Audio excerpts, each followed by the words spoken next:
नमस्कार, न्यूज 18 राजस्थान पर आप सभी का स्वागत है। मैं हूं आपके साथ हेमंत कुमार। चलिए खबरों को विस्तार से देखते हैं। एसीबी के एक्शन से शुरुआत करते हैं। दौसा जिले के मंडावर में एसीबी ने बड़ी कार्रवाई को अंजाम दिया। यहां पर बिजली विभाग के जेईएन और लाइनमैन को ट्रैप किया गया है। एसीबी ने दोनों को 60,000 रुपए की घूस लेते रंगे हाथों पकड़ा है। फिलहाल मंडावर कस्बे में एसीबी की कार्रवाई जारी है।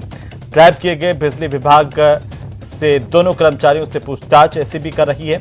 एसीबी के मुताबिक ईश्वरी खेड़ा निवासी मुकेश मीणा ने शिकायत दर्ज करवाई थी कि उसके पिता के नाम से लगे हुए कृषि कनेक्शन के मीटर को अदला बदली करने के एवज में 70,000 रुपए की रिश्वत की डिमांड की गई है।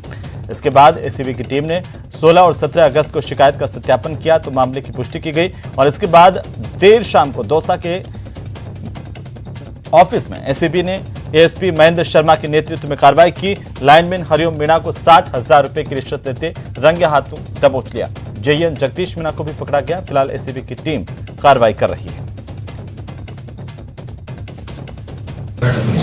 जगदीश मीणा जेईएन और हरिमोहन मीणा लाइनमैन जिला मंडावर दौसा के 70,000 रुपये मांग के और परेशान किया जा रहा है। रिश्वत के 70,000 रुपये मांग के परेशान किया जा रहा है। इस शिकायत का हमने सत्यापन कराया था दिनांक 16 और 17 को। इसके बाद आज इस सत्यापन और परिवादी से जो पैसे मांगे थे उसकी एवज में इनको 60,000 रुपये लेते परिवादी से रंगे हाथों गिरफ्तार किया गया है। जेईएन जगदीश मीणा और लाइनमैन हरिमोहन मीणा। वहीं पिंक सिटी में सैटरडे नाइट को वो रात जो काली थी, मदहोश करने वाली थी और जयपुर से 25 किलोमीटर की दूरी पर एक फार्म हाउस जहां पर अय्याशों की टोली जमा थी। पुलिस ने रात के 2 बजे यहां पर छापेमारी की और बड़ी मात्रा में हुक्के के डिफरेंट फ्लेवर और साथ ही साथ बारबालाओं को भी यहां से हिरासत में लिया गया।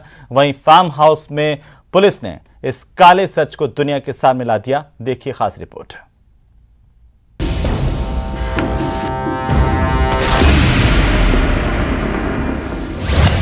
तेरह बालाओं संग शराब और जुए की डोज।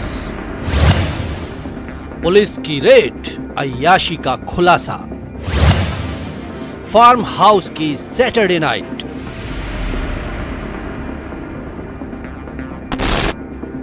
पिंक सिटी में चल रही थी अय्याशों की सैटरडे नाइट। वो काली रात जहां फार्म हाउस के अंदर चल रहा था शराब, शबाब और जुए का कॉकटेल। रात जवा थी, गोरी मेम संग थी, जुए पर दांव लग रहा था। फ्लोर पर संगीत के संग मौजूद थीं बारबालाएं। लेकिन तभी हुई पुलिस की एंट्री और काली रात की सारी सच्चाई दुनिया के सामने आ गई।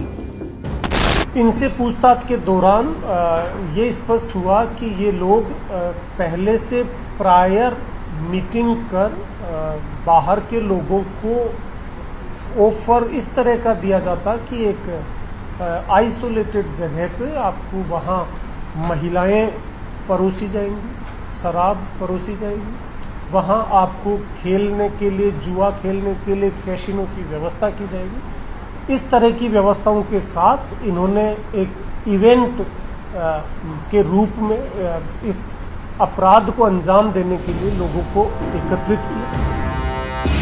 नाम का फार्म हाउस लेकिन था अय्याशी का अड्डा। गुप्त सूचना के आधार पर रेड डालने पहुंची पुलिस को भी सब कुछ साफ साफ नहीं पता था कि पिंक सिटी के इस प्लेजर हाउस में क्या कुछ हो रहा है। इस कार्रवाई के दौरान वहां से कुल 84 लोगों को अरेस्ट किया गया है। 84 लोगों को गिरफ्तार किया है, जिसमें 13 महिलाएं हैं।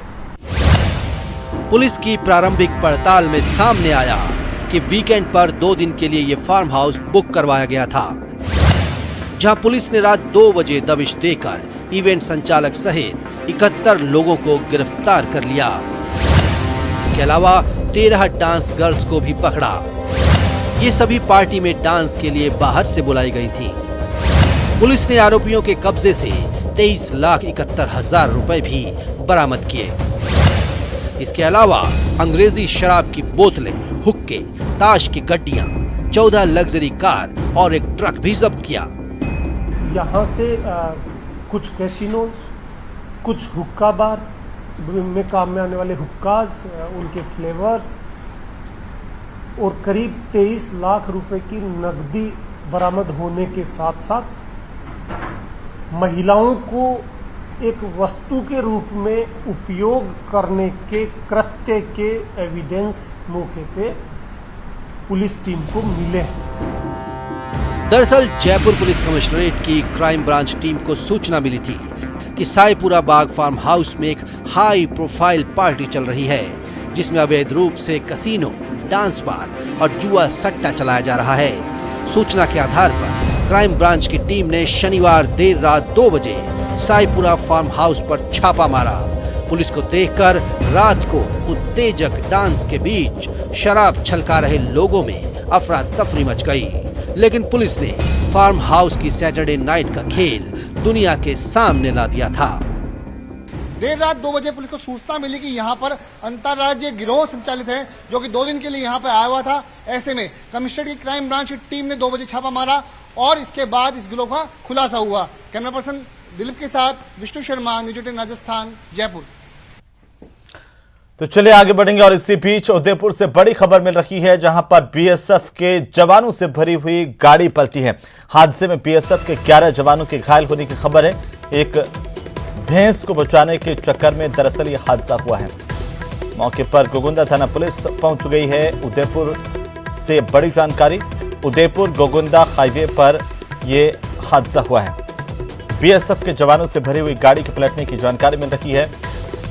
जानकारी के मुताबिक भैंस को बचाने के चक्कर में हादसा हुआ। 11 जवान बीएसएफ के घायल हुए हैं। तो वहीं प्रदेश में लंपी का प्रकोप लगातार जारी है। जयपुर के हिंगोनिया गौशाला की 500 गायों में लंपी के लक्षण मिले हैं, लेकिन जयपुर हेरिटेज नगर निगम की अनदेखी और पिछले 4 महीने से सब्सिडी के 4 करोड़ 5 लाख रुपए का पेमेंट नहीं होने की वजह से गौशाला में गायों के चारे, पशु आहार और लंपी के दौरान दवाओं का संकट खड़ा हो गया है। हालात इतने बदतर हो गए हैं कि गौशाला संभालने वाले ट्रस्ट की ओर से सीएम अशोक गहलोत और हेरिटेज नगर निगम के कमिश्नर को लेटर लिखकर मदद की गुहार लगाई गई है। गौरतलब है कि 14 से 15 हजार गोवंश वाले हिंगोनिया गौशाला को नगर निगम ग्रेटर और हेरिटेज से हर महीने भुगतान मिलता है। इससे इस गौशाला का प्रबंधन होता है।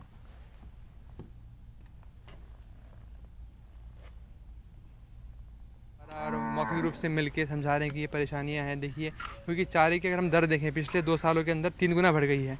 जहां हम 4 रुपये तक चारा परचेज करते थे, आज उसकी रेट ही तकरीबन 12-13 रुपये हो चुकी है। तो ये एक कॉमन सी एक सेंस वाली बात है कि इतना महंगाई जब बढ़ चुकी है, 3-4 बढ़ चुकी है, तो आप अनुदान आप क्यों नहीं बढ़ा रहे हैं? और हमारा पूरा नगर निगम का स्टाफ, इवनली मैं कहूँगी पूरी गवर्नमेंट सचेत है। सभी लोग काम कर रहे हैं, डॉक्टर्स पूरी टीम लगी हुई है, प्रशासन लगा हुआ है। प्रशासन को भी मैं बहुत धन्यवाद देना चाहूँगी कि उन्होंने इतनी जल्दी मेडिसिन पहुँचाई जिससे गाय रिकवर हुई।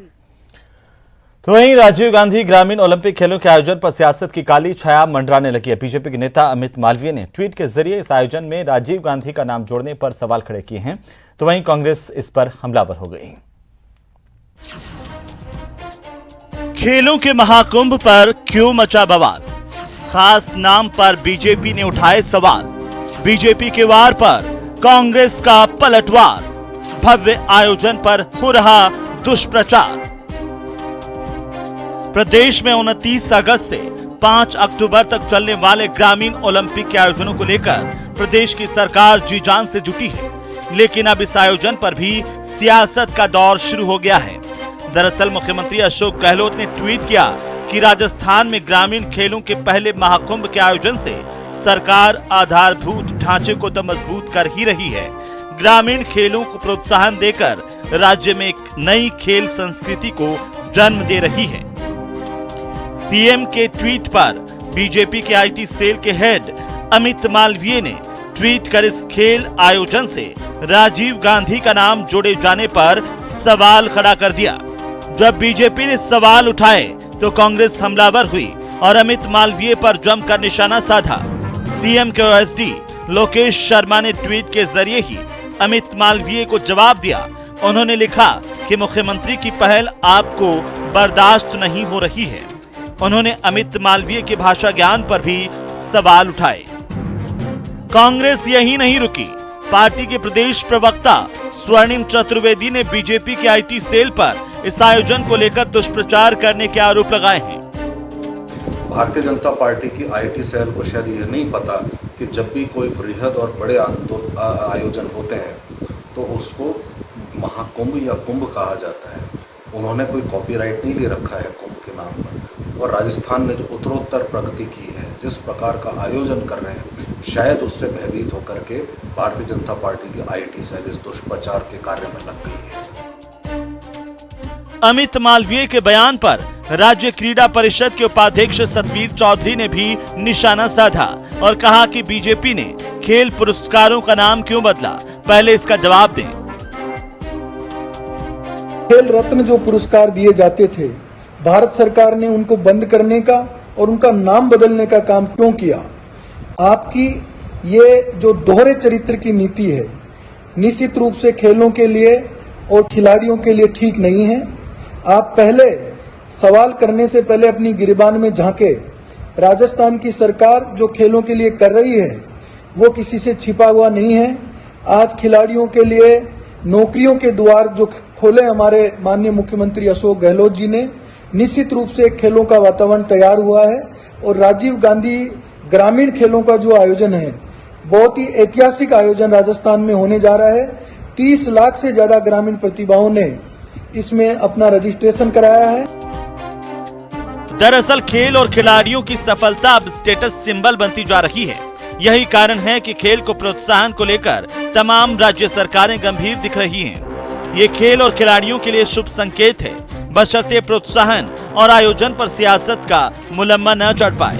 न्यूज़ 18 राजस्थान के लिए जयपुर से महेश दाधीच के साथ सचिन कुमार की रिपोर्ट। तो वहीं भारतीय जनता पार्टी की ओर से राज्यवर्धन सिंह राठौड़ ने भी राज्य सरकार पर जोरदार हमला बोला।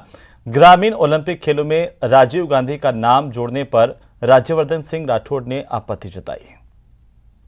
और कांग्रेस जब खेल कराती है, फिर आप जानते हैं कि 2010 में कॉमनवेल्थ गेम्स में क्या खेल हुआ था, वैसा खेल ना हो जाए यहाँ पर। अब जो पार्टी इस बात से गर्व करती है कि हम जो गांधी परिवार के गुलाम हैं, तो उनसे तो ज्यादा उम्मीद करी भी नहीं जा सकती। ये सवाल मुझसे क्यों कर रहे हो, उनसे करिए।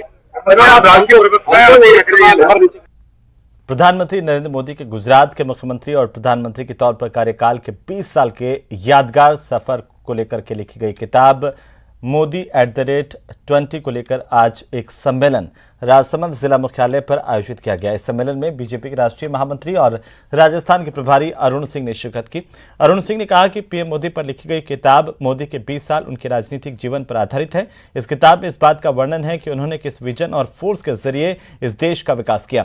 इस सम्मेलन को संबोधित करते हुए राजसमंद सांसद और बीजेपी के प्रदेश महामंत्री दिया कुमारी ने कहा कि नरेंद्र मोदी एक दिव्य पुरुष हैं और वे तीसरी शक्ति रखते हैं और उसी दिव्य शक्ति की बदौलत वे देश चला रहे हैं, जिससे आज हमारा देश विकसित देशों की श्रेणी में आकर खड़ा हो गया है।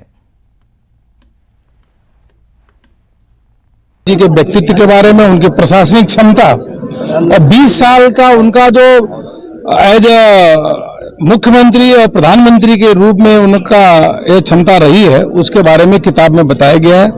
5 चैप्टर है। कई लेखकों ने इसमें जो है अलग अलग जगत से प्रसिद्ध उन्होंने लेख लिखा उनकी क्षमता के बारे में। और भारत रत्न लता मंगेशकर जी ने उसको फॉरवर्ड किया है। यह पुस्तक बहुत ही रोचक है। तो वहीं जयपुर के सेंट्रल पार्क में जेडीए ने जन सहयोग से 200 पौधे लगाए। इनमें से 100 पौधे भारत विकास परिषद और 100 पौधे मदर अर्थ फाउंडेशन के सहयोग से लगाए गए, जिसमें पिलखन, हरसिंगार और अशोक के पौधे शामिल हैं। पिलखन के पौधे का फल पक्षियों को बहुत अच्छा लगता है और साथ ही ये पक्षियों के लिए अच्छा आश्रय स्थल भी रहता है। हरसिंगार के पौधे को पूजा अर्चना में काफी महत्व इसका माना जाता है और इन पौधों की देखभाल जेडीए की ओर से की जाएगी। इनका भी आज क्या है, लकीली आज 3 ग्रुप का था, 3 पौधे लगाने थे। वहीं झालावाड़ जिले में बारिश का दौर जारी है। इससे छोटे बड़े नदी नाले उफान पर हैं और इसी कड़ी में रूपली नदी की रपट पर भी उफान आ गया है। इस दौरान क्षेत्र के चांदखेड़ी जैन तीर्थ स्थल पर दर्शन करके लौट रहे बूंदी के श्रद्धालुओं की कार रपट पर पानी के तेज बहाव में फंस गई। आसपास के लोग मौके पर पहुंचे और जेसीबी की मशीन की मदद से कारों को सुरक्षित बाहर निकाला गया। इससे एक बड़ा हादसा होते होते टल गया।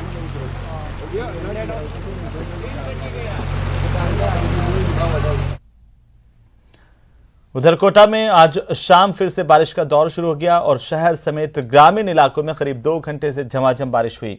बारिश के चलते महावीर नगर, तलवंडी और नया कोटा समेत कई इलाकों में बिजली भी गुल रही और इसकी वजह से लोगों को परेशानी का सामना करना पड़ा। बारिश के चलते सड़कें लबालब हो गईं और गली मोहल्लों में पानी भर गया और साथ ही साथ लगातार बारिश के चलते हाड़ौती की कई नदियां भी उफान पर हैं, जिससे आवागमन पर भी असर पड़ा है।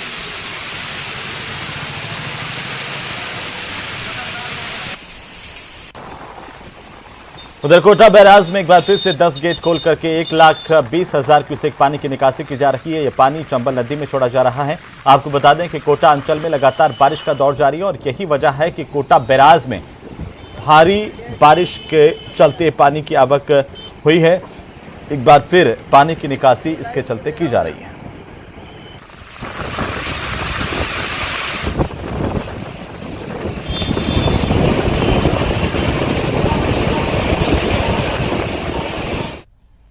और इसी के साथ ही इस बुलेटिन में फिलहाल इतना ही। अपने पसंदीदा चैनल न्यूज़ 18 राजस्थान की ताजा तरीन खबरों को देखने के लिए आप विजिट कर सकते हैं हमारी वेबसाइट news18rajasthan.com।